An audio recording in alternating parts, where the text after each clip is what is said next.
नमस्कार दोस्तों, एग्जामपुर के यूट्यूब चैनल में आप सभी का मैं अजुल बंसल हार्दिक स्वागत करता हूं। आज हम बात करने वाले हैं लद्दाख के बारे में, जो कि न्यूली फॉर्म यूनियन टेरिटरी है और जहां पे हाल ही में इनर लाइन परमिट को हटा दिया गया है। क्या होता है इनर लाइन परमिट? कैसे इसका सीएए सिटीजनशिप अमेंडमेंट एक्ट, जब इसके प्रोटेस्ट चल रहे थे तब आपने इसको काफी न्यूज में सुना होगा कि इनर लाइन परमिट को लेके नॉर्थ ईस्टर्न स्टेट की काफी डिमांड चल रही है। ये डिमांड क्यों है, इसका सीएए से क्या कनेक्शन है, आईएलपी खुद में क्या है, इन सारी बातों की आज हम लोग चर्चा करने वाले हैं। कौन कौन सी स्टेट्स में है, कौन कौन से एरियाज से हटाया गया है लद्दाख के, सारी चीजें हम लोग एक ही वीडियो में आज डिस्कस करने वाले हैं। चलिए शुरू करते हैं। सबसे पहले देख लेते हैं कि लद्दाख का, ये आप देख सकते हैं न्यूज को, लद्दाख ने रिमूव कर दिया inner line permit restrictions for tourist. यानी टूरिस्ट को किस लद्दाख में कुछ एरियाज में घूमने के लिए एक परमिट की जरूरत पड़ती थी, उसी को हम लोग कहते हैं इनर लाइन परमिट, राइट। अब वो नहीं रहेगा, तो आप फ्रीली घूम सकते हैं और ये टूरिज्म इंडस्ट्री को बढ़ावा देने के लिए स्टेप उठाया गया है। साथ ही में हमेशा की तरह मैं आपको एक एमसीक्यू कराता हूं कुछ भी डिस्कस करने से पहले। इस एमसीक्यू का जो आंसर है आपको वीडियो के एंड में दे दिया जाता है। मीनवाइल आप वीडियो के कमेंट बॉक्स में भी कमेंट कर सकते हैं। चलिए, इनर लाइन परमिट की बात करें तो एक डॉक्यूमेंट है that allows an Indian citizen to visit or stay in a state that is protected under the ILP system. यानी आईएलपी एक ऐसा डॉक्यूमेंट, एक दस्तावेज है जो भारतीय नागरिकों को किसी जगह पर रुकने और घूमने के लिए बेसिकली प्रोटेक्शन देता है आईएलपी सिस्टम के अंदर। ठीक है, मतलब आप नहीं घूम सकते इनर लाइन परमिट के अकॉर्डिंग, राइट, उससे आप प्रोटेक्टेड है। Second, ILP is obligatory for all those who reside outside the protected state। यानी ILP जो है उन लोगों के लिए जरूरी है जो स्टेट के बाहर है, right. Third, inner line permit is operational in Tripura. यानी ILP अभी त्रिपुरा में ऑपरेशनल है। पूरा डिस्कशन करेंगे, आपको उससे इसका आंसर मिल जाएगा। तब तक अगर किसी को पता है आप कमेंट जरूर कर सकते हैं। तीनों में से आपको ये बताना है कौन सा कथन, कौन सा स्टेटमेंट हमारा यहाँ पर ट्रू है, राइट है। चलिए, सबसे पहले समझ लेते हैं कि क्या कहानी है ये, व्हाट्स द स्टोरी, लद्दाख में हुआ क्या है। लद्दाख एडमिनिस्ट्रेशन ने एक नोटिफिकेशन इशू किया था जिसके तहत जो आईएलपी रिक्वायर्ड था नेशनल टूरिस्ट को और इंटरनेशनल टूरिस्ट को, जैसे कि जो फॉरेनर्स होते हैं, फॉरेनर्स के लिए बेसिकली आईएलपी नहीं होता, फॉरेनर्स के लिए पीएपी होता है, इसको भी देखते हैं हम। तो अब उसकी जरूरत नहीं पड़ेगी, जो भी प्रोटेक्टेड एरिया है यूनियन टेरिटरी के उसमें घूम सकते हैं फ्रीली। क्लियर है बात। इनर लाइन परमिट जो कि इंडियन टूरिस्ट के लिए रिक्वायर्ड थे और फॉरेनर्स के लिए थे पैप यानी प्रोटेक्टेड एरिया परमिट्स, पीएपी। जो टूरिस्ट है इनको अब इनकी जरूरत नहीं पड़ेगी। कुछ एरियाज हैं जैसे कि जो इंपॉर्टेंट बनते हैं, जो बॉर्डर से काफी क्लोज है, जैसे कि आपका नुब्रा वैली हो गया, खारदुंग ला हो गया, पैंगोंग सो। पैंगोंग सो आप सभी जानते हैं एक बहुत ही फेमस लेक है जो कि बहुत ही डिस्प्यूटेड बॉर्डर्स की वजह से, कोई क्लियर बॉर्डर्स नहीं है इसके बीच में। तभी लास्ट ईयर हम लोगों ने देखा था जब आपका चाइना के साथ एक बहुत खतरनाक रिफ्ट बन गया था और 24 सोल्जर्स की इंडिया से डेथ हो गई थी। और अप्रोक्सीमेटली ऐसा माना जाता है 40 सोल्जर पर, लेकिन कोई भी नंबर डिक्लेयर्ड नहीं है कि चाइनीज साइड से भी इतना आपका कैजुअलिटी हुई थी। क्लियर है बात। चलिए, ये सारे बॉर्डर से, चुसूल आपने सुना होगा, ये सारे बॉर्डर से क्लोज एरियाज हैं जो कि बहुत ही इंपॉर्टेंट बनते हैं, इसलिए इनको प्रोटेक्टेड एरियाज यानी इनर लाइन परमिट के अंदर डाला गया था। अब लद्दाख में ये नहीं रहने वाली है कहानी। क्लियर। चलिए, देखिए इनकी बात करें आईएलपी और ये एरियाज की जो इसके अंतर्गत आते थे आईएलपी के, जम्मू कश्मीर के जो भी रेसिडेंट्स हैं उनको इसकी जरूरत नहीं पड़ती। उनको सिर्फ एक ID proof, valid ID proof दिखाना है और वो इन एरियाज को एक्सेस कर सकते हैं। सिमिलरली जो भी चिल्ड्रन थे 12 साल से कम उम्र के लिए, उनको भी आईएलपी की जरूरत नहीं है।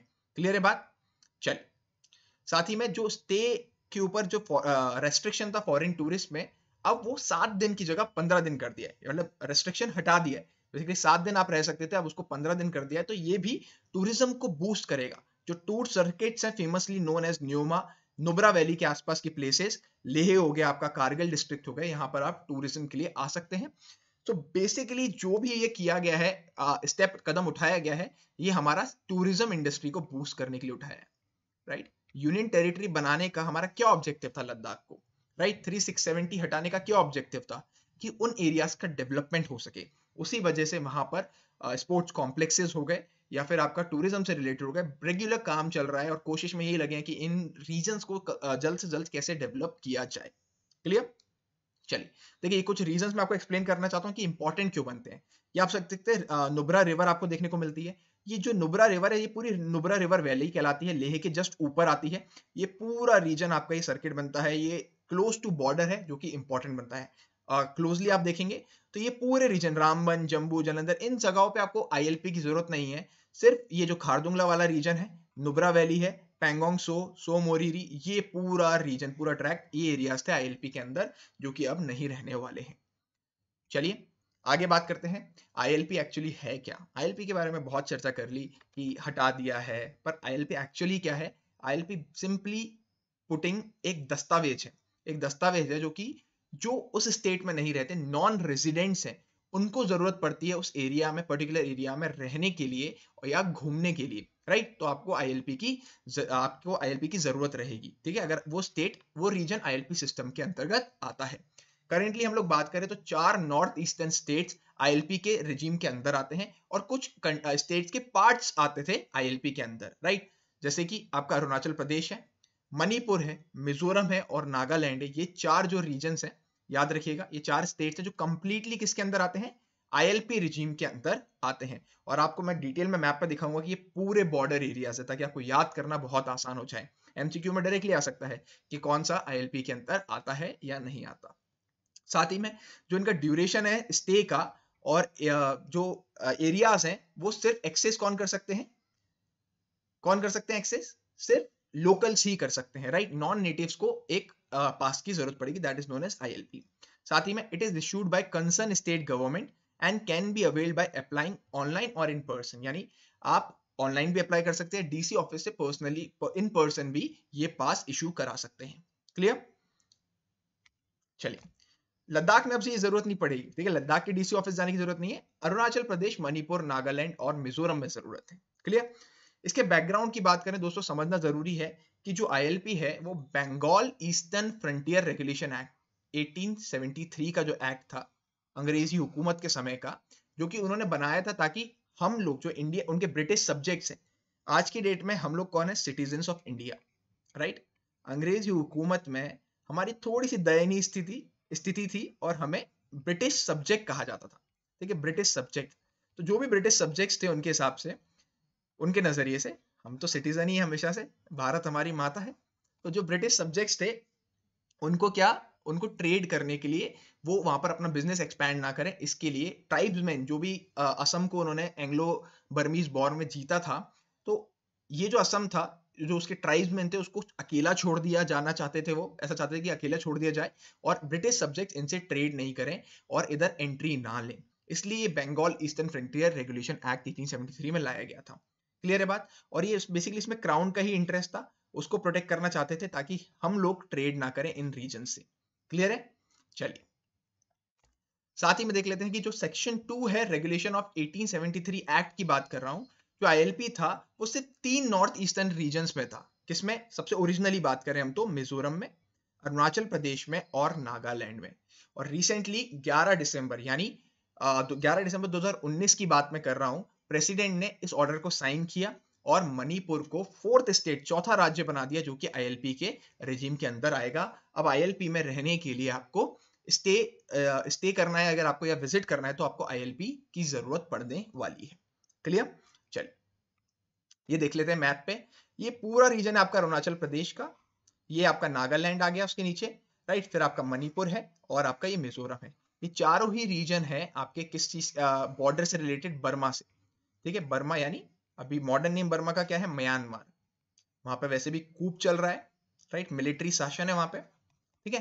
तो म्यांमार जो रीजन है ये बॉर्डर से अफेक्टेड एरिया है, बॉर्डर से लगता है और यहाँ पर काफी इन्फ्लक्स होता रहता है, तो इस वजह से इस पूरे रीजन में को आईएलपी से प्रोटेक्ट किया गया है। क्लियर। चलिए इसका क्या कनेक्शन है सिटीजनशिप अमेंडमेंट एक्ट से। जो सीएए है उसका बेसिकली मकसद क्या था कि जो कि नॉन मुस्लिम रेफ्यूजीज हैं, जो बांग्लादेश, पाकिस्तान, अफगानिस्तान से आते हैं, इन्फ्लक्स होता है उनका, हम उनको इंडियन सिटीजनशिप दे देंगे, राइट। अब जो नॉर्थ ईस्टर्न स्टेट्स हैं, जो कि जिसमें सबसे ज्यादा इफेक्टेड एरियाज कौन कौन से हैं आपके, असम एंड त्रिपुरा।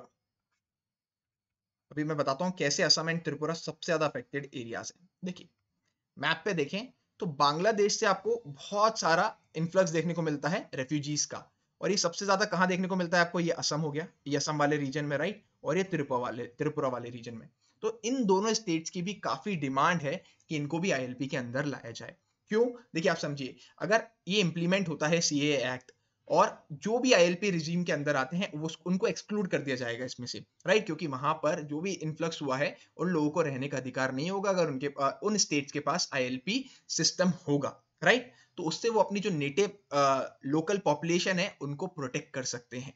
क्योंकि अगर हम बात करें नॉर्थ ईस्टर्न रीजन की, तो वहां पे अगर आप देखेंगे तो जो सोसाइटी है, राइट, उनकी स्पेशल डिमांड है आईएलपी की, बिकॉज क्योंकि वो अपने कल्चर, अपनी लैंग्वेज को नॉर्थ ईस्टर्न रीजन में इंडिजिनियस पॉपुलेशन को, ट्राइब्स को प्रोटेक्ट करना चाहते हैं, राइट? असम और त्रिपुरा ने तो आर्म्स तक उठा लिए थे कि उन्हें आईएलपी में लाया जाए। वायलेंट आपको रिएक्शन देखने को मिला था, काफी लोगों की मृत्यु भी हुई थी इन प्रोटेस्ट में।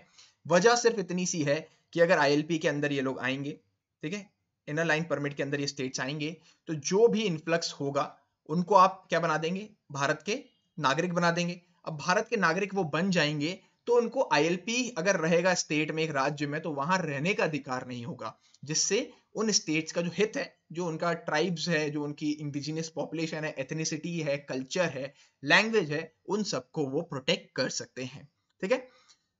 एक छोटा सा फैक्ट देख लेते हैं कि 238 इंडिजिनियस ट्राइब्स रहती हैं नॉर्थ ईस्ट में, क्लियर?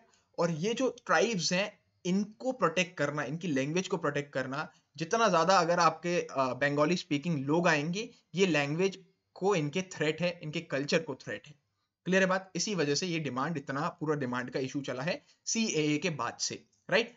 साथ ही में बात करें तो नॉर्थ ईस्ट स्टूडेंट्स ऑर्गेनाइजेशन है, इन्होंने तो एक अलग ही डिमांड रख दी सामने कि पूरे नॉर्थ ईस्टर्न रीजन को, असम को इंक्लूड करो, मेघालय को इंक्लूड करो, त्रिपुरा को भी इंक्लूड करो, तो 7 सिस्टर्स जो है आपकी, उन सबको इंक्लूड कर दो, सभी को आप आईएलपी दे दीजिए ताकि कोई विवाद ही ना रहे, ठीक है? इसी से रिलेटेड मैं आपको एक एमसी मेंस का क्वेश्चन प्रैक्टिस करने को दे रहा हूं कि सवाल ये है कि सरकार क्या करे इसमें, सरकार के पास क्या ऑप्शन है, इससे रिलेटेड हम लोग बात करने वाले हैं। चलिए चलिए अब देख लेते हैं हम लोग एमसीक्यू। एमसीक्यू में बात करें तो आईएलपी की जब हम बात करते हैं तो एक ऐसा दस्तावेज है जो इंडियन सिटीजन को घूमने और किसी जगह पर रुकने का अधिकार देता है, क्लियर? जो कि आईएलपी सिस्टम के अंदर प्रोटेक्टेड है। तो पहला कथन, हमारा पहला स्टेटमेंट बिल्कुल करेक्ट है। सेकंड की बात करें, ILP is obligatory for all those who reside outside the protected areas. बिल्कुल, आईएलपी उन्हीं के लिए है जो प्रोटेक्टेड एरियाज के बाहर रहते हैं, जो प्रोटेक्टेड एरियाज के अंदर रहेंगे उनके लिए क्यों जरूरत होगा, सीधी सी बात है। Third, inner line permit is operational in Tripura. देखिए ये कथन हमारा गलत बनता है क्योंकि मैंने आपको बताया कौन कौन से हैं। टॉप से बात करें तो अरुणाचल प्रदेश, उसके नीचे आपका क्या बनता है, नागालैंड, राइट? फिर आपका हाल ही में जिसको मिला है वो कौन सा है, मणिपुर, और उसके नीचे आता है आपका मिजोरम, राइट? ये चार ही करेंटली किसके अंदर आते हैं, आईएलपी सिस्टम के अंदर आपको देखने को मिलते हैं, क्लियर है? आपसे एक और एमसीक्यू पूछा सकता है, हाल ही में आईएलपी सिस्टम को किस राज्य ने हटाया है या किस केंद्रीय शासित प्रदेश ने हटाया है? तो हमारा आंसर बनेगा लद्दाख ने, क्लियर है? ये डायरेक्ट एमसीक्यू आपके एग्जाम्स में पूछा जा सकता है। चलिए एक मेंस का क्वेश्चन है जो आपको प्रैक्टिस करने के लिए बहुत ही हेल्पफुल रहेगा कि जो एनालाइज करना है आपको imposition of ILP system in India north eastern states and the dilemma this system has posed to the Indian government. यानी आपको एक जो आईएलपी सिस्टम का जो इम्पोजिशन है, आईएलपी सिस्टम को जो लागू किया जा रहा है नॉर्थ ईस्टर्न रीजन में, इसका क्या इशू है, इसको एनालाइज करना है और सरकार के लिए इसकी क्या दुविधा है कि ये किया जाना चाहिए या नहीं। ये सॉर्ट ऑफ सेक्शनिस्ट मतलब यानी भारत से अलग होने की टेंडेंसी तो नहीं दे रहा नॉर्थ ईस्टर्न रीजन में। इनसे रिलेटेड हम लोगों को चर्चा करनी है, इंटरनल सिक्योरिटी का को मद्देनजर रखते हुए हमें इस पर डिस्कशन करना है, क्लियर है बात? पॉजिटिव्स, प्रोज एंड कॉन्स, आप सारी चीजें इसमें डिस्कस करेंगे तो आपका एक परफेक्ट आंसर आपको यहाँ पर देखने को मिलेगा। चलिए दोस्तों, अगर आपको वीडियो पसंद आया होगा तो please like, share and subscribe, and कोई भी डाउट है आप वीडियो के कमेंट्स में कर सकते हैं, मैं पर्सनली उसको रिप्लाई करके, पर्सनली रीड करके आपको उसको रिप्लाई देने वाला हूँ। ऑलराइट, चलिए see you in the next video. जय हिंद, जय भारत।